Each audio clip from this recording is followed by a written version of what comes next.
Aaron, good afternoon. South Carolina's law enforcement division has set up a 24-hour tip line for any information about a double homicide case. Now, this as police divers right now are searching a river near the property, but authorities won't discuss what they're looking for. In a coastal region of South Carolina, the chilling double homicide of two members of a prominent legal dynasty now under investigation from the state's law enforcement division, which is offering few details. 52-year-old Maggie Murdaugh and her 22-year-old son Paul were found outside their home, both shot multiple times, according to the coroner. They were discovered by husband and father Alec Murdaugh on their rural property 10 days ago. Alec called 911, according to police, but the call has not been made public.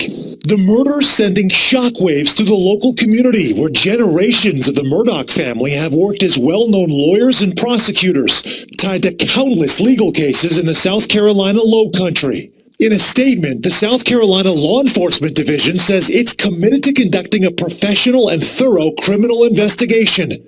But the agency has not held any press briefings since the killings. The governor recently saying law enforcement is working around the clock. It is a tragic situation. The Murdaugh family is well known and respected, and this is just tragic, starting with the boat accident. The boat accident involved Paul Murdaugh in 2019, who was set to face trial for his role in that crash that led to the death of 19-year-old Mallory Beach. She was thrown from the boat, her body discovered a week later. Prosecutors say Paul was driving the boat while intoxicated when it slammed into a piling, though he pleaded not guilty to several charges. And in another tragedy for the prominent family, patriarch Randolph Murdaugh died just days ago at his residence at the age of 81. And we know the Murdaugh family has held the top prosecutorial position in the 14th Circuit of South Carolina for a number of years. But a Hilton Head newspaper is reporting that the funeral program for Randolph Murdaugh's funeral said it's 87 consecutive years at one point, 3 generations of Murdaughs, enough time, Aaron, to put thousands of people behind bars, according to the state newspaper. And that is in addition to a high-profile family practice. That's the very latest. Aaron, back to you.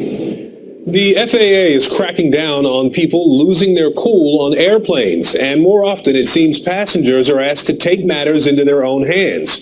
Just last week, an unruly Delta Airlines passenger was subdued by his fellow flyers after the pilot called for help. We'd like all strong males to the front of the aircraft to handle the problem passenger. NBC News legal analyst Danny Cevallos just wrote a really great essay on this issue, and I read it a couple of times, Danny, and your storytelling abilities are really on point. You compare you compare air travel to the Wild West in this essay, and I think this is not something that a lot of us sort of realize. The consequences we know are on the ground can be bad for bad actions in the air, but explain your Wild West description of what happens while you're flying.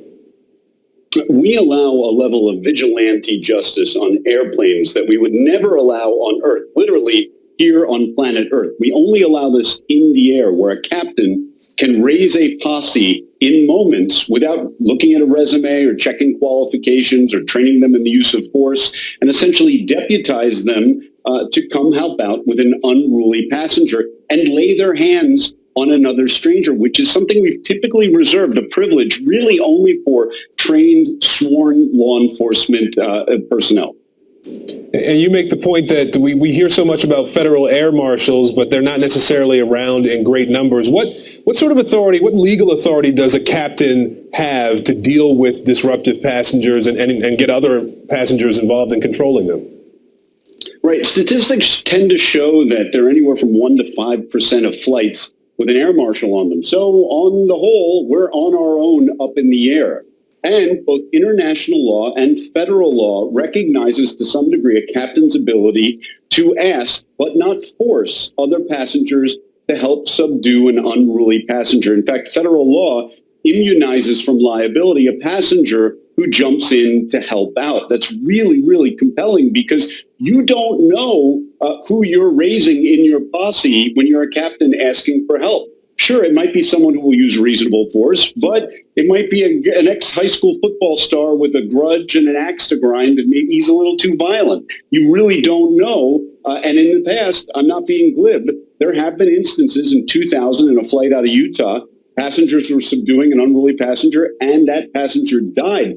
Federal authorities investigated and declined to prosecute.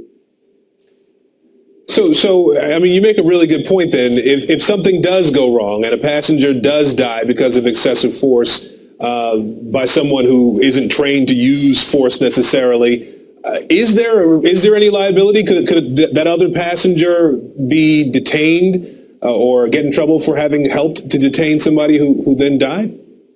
It's all very fact specific. I mean, of course, federal law enforcement could investigate and prosecute that person. And of course, if there's no reasonable basis whatsoever, either for the captain's orders or for a passenger taking things into his or her own hands. A wave of new